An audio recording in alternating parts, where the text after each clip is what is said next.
So there I was, sitting in the lobby of the Interstellar Galactic Academy, sweating like a politician in a lie detector test. Why? Because today was the big day, the day I interview for the position of Interstellar Zookeeper. Yeah, you heard that right, zookeeper.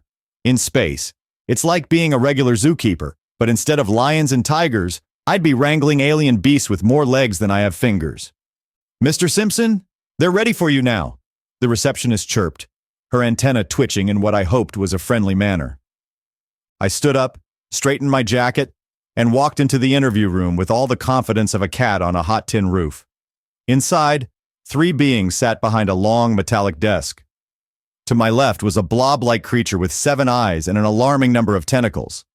In the middle, a humanoid with a stern expression and a penchant for eyebrow raises. And to the right, a floating orb of light, who I assumed was the one responsible for the mental questionnaire I'd filled out telepathically in the waiting room. "Welcome, Mr. Simpson. Please have a seat," the humanoid said, gesturing to a chair that looked suspiciously like a medieval torture device. "Thanks," I mumbled, lowering myself gingerly onto the seat, which emitted a faint squeak that could have been the chair or my nerves.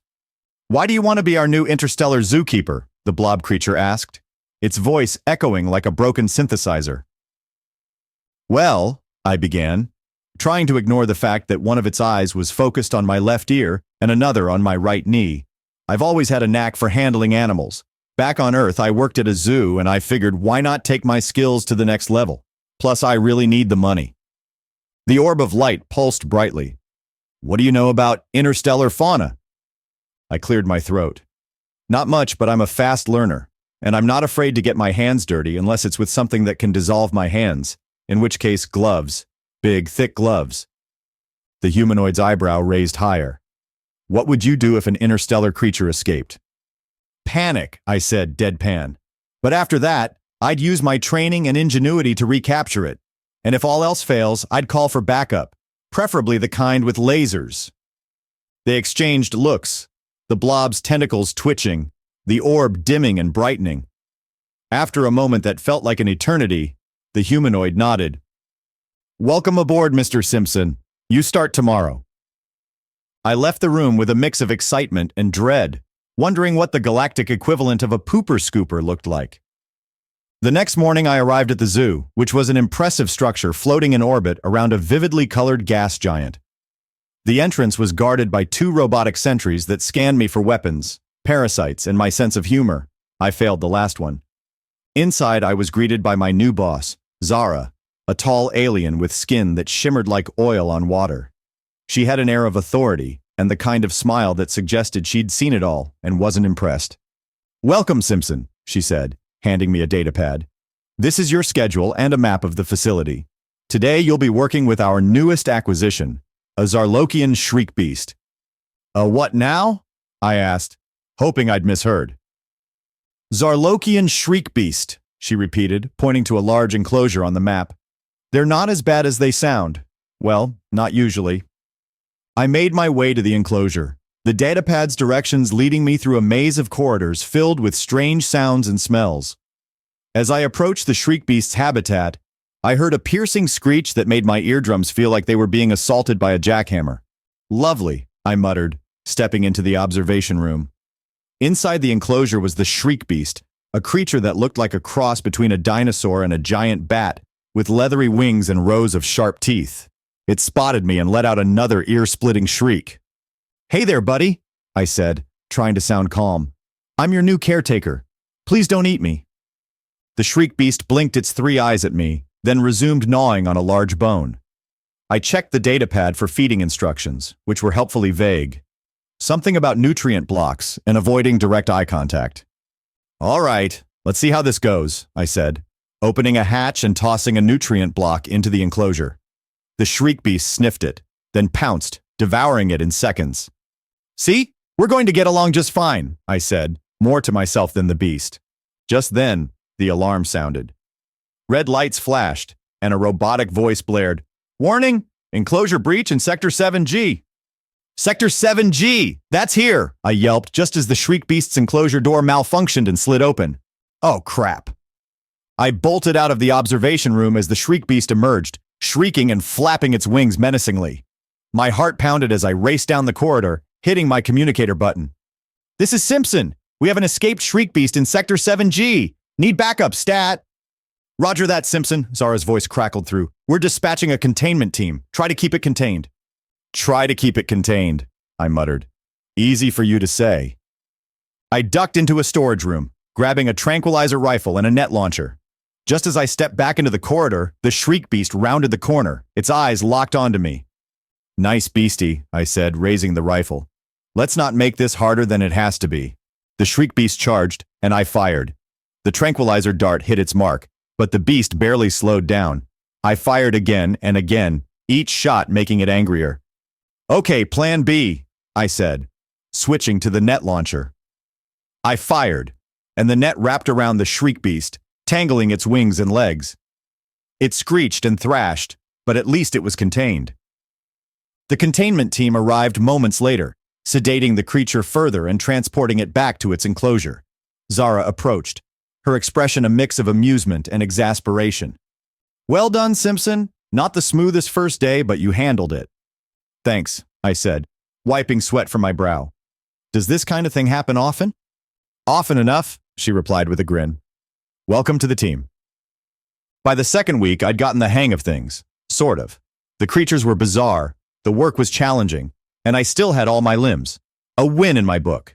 Today, my task was to feed the moorblacks, a species known for their voracious appetite and their tendency to bite the hand that feeds them. Literally. The moorblacks' enclosure was a large, glass-walled room filled with foliage and glowing fungi.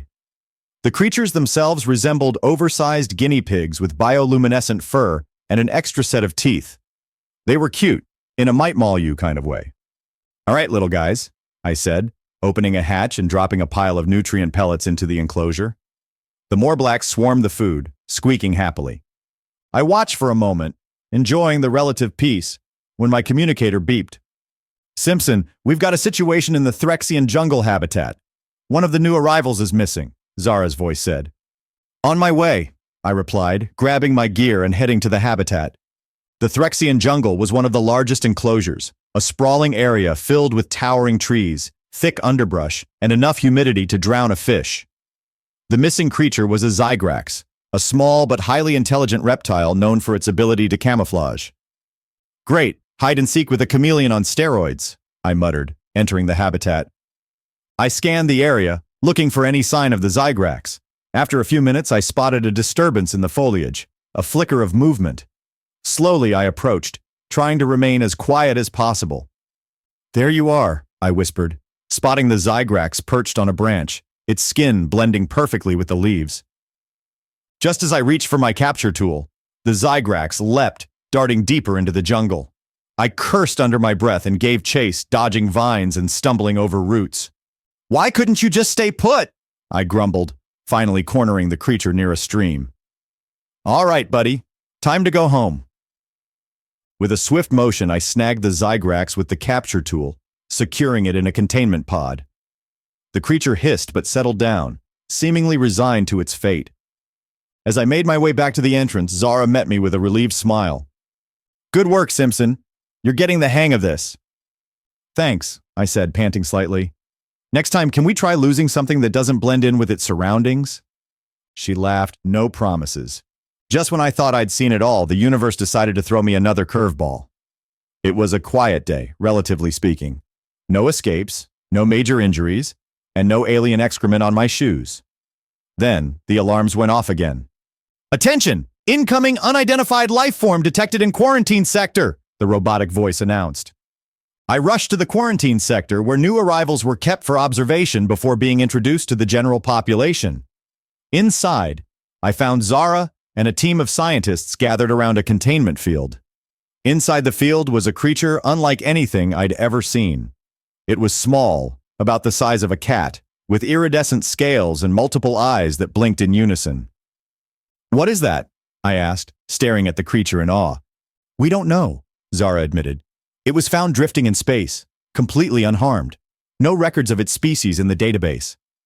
"So, what do we do with it?" I asked, hoping the answer didn't involve me getting too close.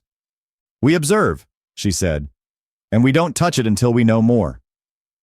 "Fair enough," I replied, watching as the creature explored its containment area, seemingly oblivious to our presence. Over the next few days, we monitored the creature closely. It showed no signs of aggression, and its behavior was curious but harmless. The scientists ran tests, and I assisted where I could, making sure not to get too close. One evening, as I was logging my observations, the creature approached the edge of the containment field, looking directly at me with its multiple eyes. It made a soft, trilling sound, almost musical. "Hey there, little guy," I said softly. "What's your story, huh?" The creature responded with another trill, then mimicked the sound of my voice, much to my surprise. "You can talk?" I asked, leaning closer. "Talk!" the creature echoed, its voice a perfect mimicry of mine. "Well, I'll be damned," I muttered. "You're full of surprises, aren't you?" As the days went by, the creature continued to mimic sounds and voices, learning quickly. It seemed to enjoy our company, often trilling happily when anyone entered the room. Despite its mysterious origins, it became a sort of unofficial mascot for the team. Eventually, Zara decided it was time to introduce the creature to the rest of the zoo. We prepared a special enclosure, filled with various stimuli to keep it entertained.